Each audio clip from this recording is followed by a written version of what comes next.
She brought a real estate agent to my cabin, walked him around like she owned the place, and called it for sale. Problem is, she never owned it. I did, so I locked the gate and put up a sign that left her speechless. HOA board members often think they can do whatever they want. They enforce rules, collect fines, and generally act like the neighborhood is their personal kingdom. But sometimes they get so bold they commit crimes without even realizing it. This is the story of how Karen, an HOA president with a massive ego, tried to trick a realtor into listing my cabin for sale, and how I lock her inside my property and put up a sign that changed everything. My name is Dave Wilson. I'm 62 years old, a retired contractor, and I live in a cabin I built myself on 10 acres of wooded land. I bought this land 30 years ago, cleared it by hand, and built the cabin from the ground up. Every beam, every nail, every shingle is something I put there myself. This place isn't just my home, it's my life's work. My property borders a fancy subdivision called Oak Ridge, where all the houses look the same and the HOA rules are stricter than prison regulations. I'm not part of Oak Ridge. My land was here long before the subdivision was built, and I have no interest in their rules or their community. For years, I coexisted peacefully with my neighbors in Oak Ridge. They'd wave when they drove past. I'd wave back. No problems. Then Karen Peterson became president of the Oak Ridge HOA. Karen is in her late 50s, married to a banker, and apparently thinks she's the queen of the neighborhood. She drives a white BMW with a personalized license plate that says Oak Ridge and carries a clipboard like it's a royal scepter. Within months of becoming president, she started trying to extend her authority beyond the boundaries of Oak Ridge. The first time I had a run-in with Karen was when she showed up at my cabin one Saturday morning. I was on my porch, drinking coffee and watching the birds, when a white BMW pulled in my driveway. A woman with perfectly styled blonde hair and expensive clothes got out, clutching a clipboard. "Mr. Wilson?" she called, walking on my porch steps. I set my coffee down. "That's me. I'm Karen Peterson, president of the Oak Ridge Homeowners Association. I need to talk to you about your property." I leaned back in my rocking chair. "What about it?" Karen looked around, her nose wrinkled in distaste. "Well, to be honest, Mr. Wilson, your cabin is, well, it's not up to the standards of our community. It's bringing down property values for everyone in Oak Ridge." I looked at my cabin, solid log construction, metal roof, big stone chimney. "I think it looks fine. And this is an Oak Ridge. This is my property." Karen smiled a tight, fake smile. "Technically, that's true. But your property is adjacent to our community, which means it affects us. We'd like you to make some improvements." I shook my head. "Lady, I'm not part of your HOA. You have no say in what I do with my property." Karen's smile disappeared. "We'll see about that."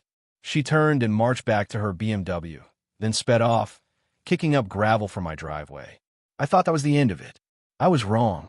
Over the next few weeks, I started noticing Karen's BMW parked at the end of my driveway, just off the road. She'd sit there for hours, watching my cabin, taking notes on her clipboard. Sometimes she'd bring other people with her, other HOA board members, I assumed. They'd point at my cabin, shake their heads, and take photos. I ignored them. I had better things to do than worry about some busybody with a clipboard and too much time on her hands. Then came the day I saw the realtor. I was in town getting supplies when I saw Karen's BMW in the grocery store parking lot. She was talking to a woman in a blazer and skirt, pointing in the direction of my property. I couldn't hear what they were saying, but I had a bad feeling. I finished my shopping and drove home. As I turned onto my road, I saw Karen's BMW and another car, a Lexus with a realtor sign on the side, pulling into my driveway. I parked down the road and walked back through the woods, watching as Karen and the realtor walked up to my cabin. Karen was pointing at my cabin, gesturing wildly. The realtor was taking notes, nodding, and taking photos with her phone. They walked around the cabin, peering in the windows. Karen even tried the front door handle. Luckily, I keep it locked. After about 20 minutes, they got back in their cars and drove off. I knew what was happening. Karen was trying to sell my property. Or, at least, she was trying to make it look like my property was for sale. I called my friend Mike, who's a real estate lawyer.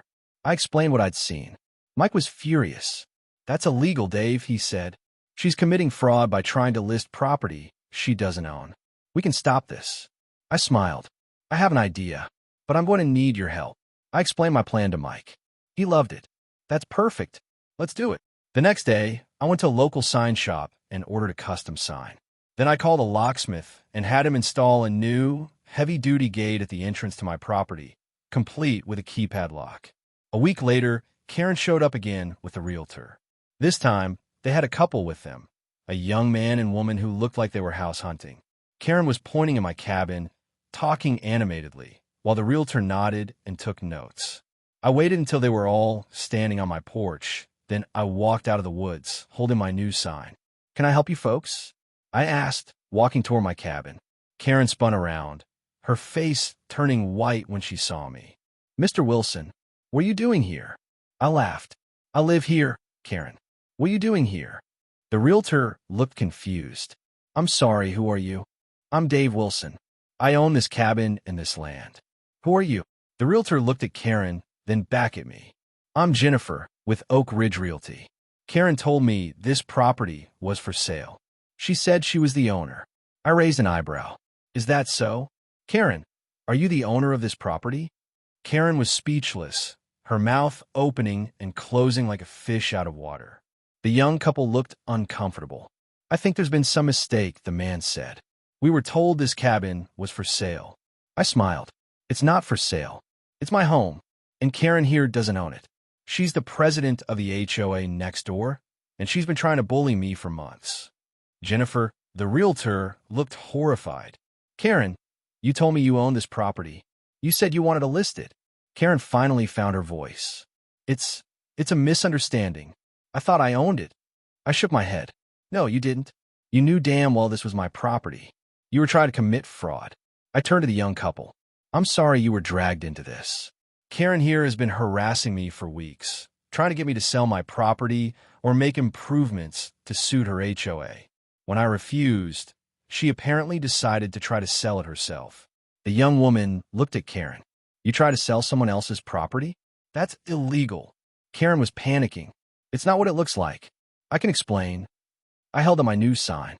"No need to explain. I think this says it all." I walked over and stuck the sign in the ground right in front of my porch. It read, "Not for sale. Karen Peterson of Oak Ridge HOA is committing fraud by attempting to list property she does not own. Call the police if she approaches you." Jennifer, the realtor, pulled out her phone and took a photo of the sign. "I'm reporting this to my broker and the real estate commission. This is completely unethical." The young couple shook their heads and walked back to their car. "We're leaving," the man said. "This is crazy." Karen tried to stop them. "Wait, I can show you other properties." They ignored her and drove off. Karen turned to me, her face red with anger. "You'll regret this, Wilson. I'll sue you for defamation." I laughed. "Go ahead, Karen. I have photos of you and Jennifer here today trying to sell my property. I have witnesses, and I have a lawyer who'd love to take your case. Please sue me."